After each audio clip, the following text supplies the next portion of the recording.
दोस्तों, आज की कहानी है भाग्यवान। बुढ़ापे की उम्मीद टूटने से पहले संभल जाओ। दोस्तों, कहानी शुरू करने से पहले अगर आपने चैनल को सब्सक्राइब नहीं किया हो तो कर लीजिए ताकि आपके पास पहुंच सके हर नया वीडियो। केशव पार्क के उस कोने में उस वृद्ध दंपति को क्या आप देख पा रहे? हर रोज उन्हें अकेले देखती हूँ, कभी उनके चेहरे पर खुशी नहीं देखती, बस गम की परछाइयाँ दिखती हैं। मैं सोची उनके बच्चे नहीं हैं, पर बाद में पता चला कि उनके दो बेटे हैं, फिर भी ये यहाँ अकेले रहते हैं। क्या किसी माता पिता का ऐसा भविष्य भी हो सकता है? कल्पना अपने पति के केशव से कहती है। केशव बोले, हाँ, मैंने सुना तो था कि कोई वृद्ध दंपति सामने वाले घर में रहने आए, पर यह नहीं जानता था कि उनके बच्चे साथ नहीं रहते। सोचो, जिस माँ बाप ने बच्चों के लिए क्या कुछ नहीं किया, आज वह दुनिया की भीड़ में खुद को कितना अकेला महसूस करते होंगे। कल्पना बोली, मुझे तो ये सब देखकर अपने भविष्य की चिंता होती है, क्योंकि हमारे भी दो बेटे हैं। अच्छा हुआ समय रहते ही हमने कविता बेटी की शादी कर दी और उसे अच्छा परिवार मिला, वरना दूसरों की बेटियों का दर्द देखकर मेरी तो जान सूख रही थी। माता पिता अलग अलग रिश्तों को जमा करके प्यार के सूल्हे पर खिचड़ी बनाते, पर अगर वही खिचड़ी रास न आए तो कोई क्या करे? देखते ही देखते शाम हो गई। केशव बोले, छोड़ो, जिन बातों से दुख हो उसके बारे में बात नहीं करनी चाहिए। अब ये गर्मा गर्म चाय पिला दो तो मजा आ जाए। कल्पना बोली, कविता से इस घर में सैल फैलती। उसकी विदाई के 6 महीने बाद राहुल और रौनक दोनों अलग अलग शहर में चले गए। केशव बोले, तो क्या बच्चों को अपने पास रोक कर रखती? कल्पना बोली, राहुल बड़ा बेटा अपनी नौकरी में इतना व्यस्त हो गया कि गिनकर बातें होती हैं, और रौनक छोटा बेटा की तो दुनिया ही अलग है, न जाने उसकी दुनिया में हमारे लिए कोई जगह है भी कि नहीं। यही सब सोचते सोचते कल्पना चाय बनाने चली गई। अगले दिन बहुत अच्छी धूप खिली थी। कल्पना और केशव नाश्ता करके पार्क में जाकर बैठ गए।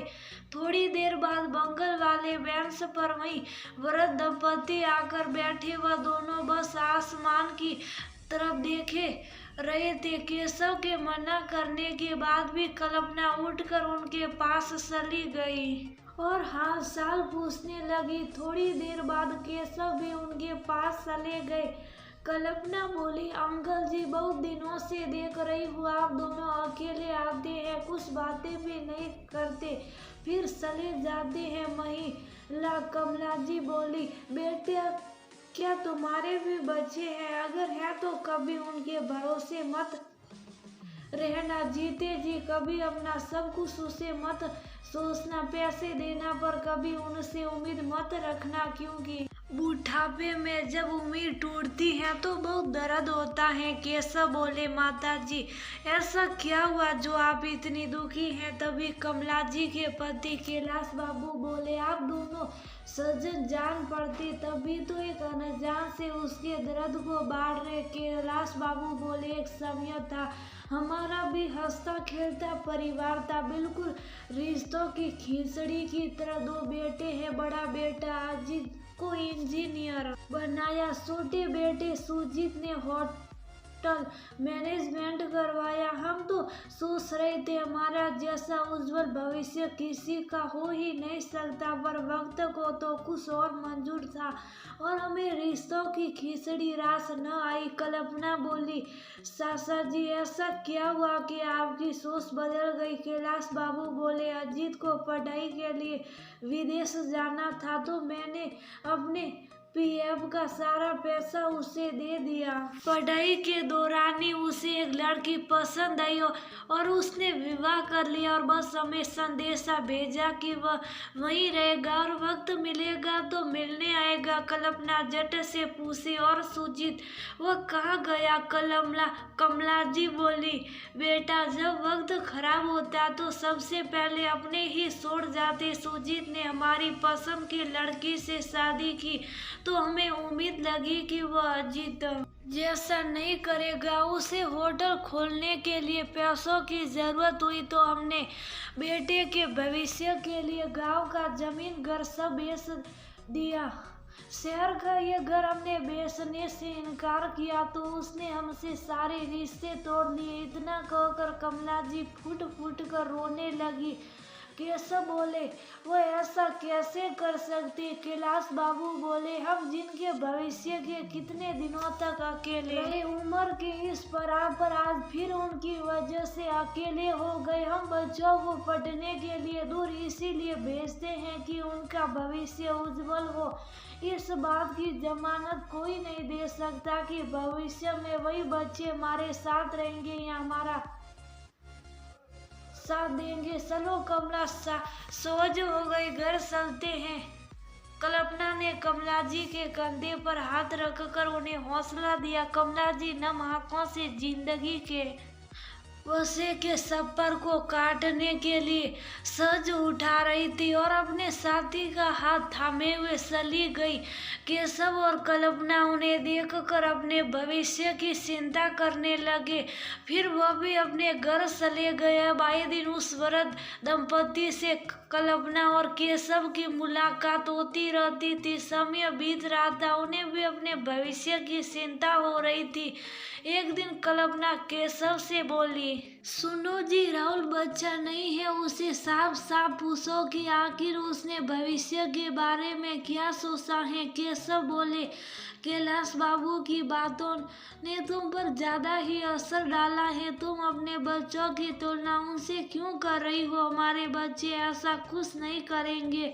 वह बोली, हमारे बच्चे भी हमसे घिन कर बात करते हैं और अपनी ही दुनिया में खोए रहते हैं। क्या आप उनकी गारंटी ले सकते हैं? आज जिनके लिए हम अकेले हैं, कई भविष्य में वे हमें अकेला न छोड़ दे। केशव खामोश हो गए। कल्पना के बार बार कहने पर केशव राहुल को फोन किया और मन की दुविधा बताई तो राहुल चुप हो गया। बहुत पूछने पर उसने कहा, पापा उस शहर में मेरे लिए कुछ नहीं रखा, मेरा भविष्य इस शहर में है। अगर आप लोग ठीक समझे तो इसी शहर में एक घर ले लीजिए, मैं आप लोगों से मिलता जुलता रहूंगा। बड़े बेटे की बात सुनकर दोनों का मन छोटा हो गया। फिर वो ने रौनक से बात करना सही नहीं समझा। दोनों अब बहुत उदास रहते थे। एक रोज एक पड़ोसी ने कहा, बड़े बड़े शहरों में बुजुर्गों के लिए एक अलग इंतजाम किया गया, वहाँ अपनी बची हुई जमा पूंजी जमा करवा दो, फिर आने वाली परेशानियों के लिए निश्चित हो जाओ। ये सब बोले, विस्तार पूर्वक बताओ। फिर उनके मित्र ने विस्तार पूर्वक उन्हें उसके बारे में बताया, क्योंकि सबको उत्सुकता थी। सबको वह सुझाव बहुत पसंद आया। घर आकर केशव ने कल्पना को ये सारी बात बताई। कल्पना बोली, ये तो अच्छा सुझाव है, क्यों भविष्य के लिए हम अपने बच्चों पर आश्रित नहीं रह सकते? अगर वह हमें अकेला छोड़ दे, उससे बेहतर तो हम अपने अकेलेपन का इंतजाम पहले ही कर ले। कल्पना के मुंह से ये सब बातें सुनकर केशव बहुत आश्चर्य संकित थे।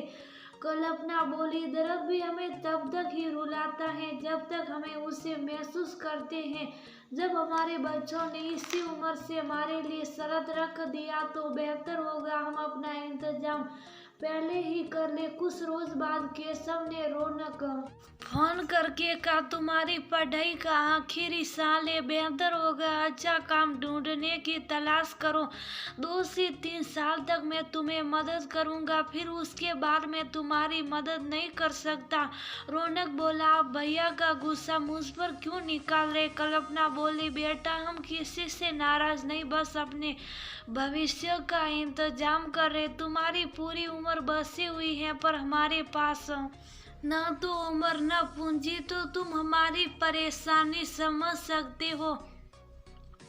हमें तो अपना इंतजाम करना ही होगा और हम हमेशा तुम्हारे साथ हैं। दोनों दंपति ने दृढ़ संकल्प किया कि अब वह भावनाओं में नहीं बहेंगे। रौनक की पढ़ाई खत्म हुई, माता पिता ने उसका साथ दिया और 2 साल बाद उसे अच्छी नौकरी मिल गई और वह मुंबई चला गया। वक्त निकाल कर माता पिता से मिलने तो आता, पर साथ रहने की उम्मीद कम जताता, जिसके लिए वह पहले से ही तैयार थे। जिन बच्चों के भविष्य के लिए कल्पना और केशव ने मैं न जाने कितने साल अकेले रहना स्वीकार किया, आज उन्हीं बच्चों अपने सुनहरे भविष्य के मतलब के कारण अपने माता पिता को अकेला छोड़ा। कुछ साल तक कल्पना और केशव उसी सोसाइटी में रहे। उनकी आंखों के सामने केशव जी और कमला जी उस दुनिया से चले गए। केशव की तरह है उसके एक मित्र के साथ वही सब घटा। दोनों मित्र ने निर्णय लिया कि वह अपनी सारी संपत्ति देकर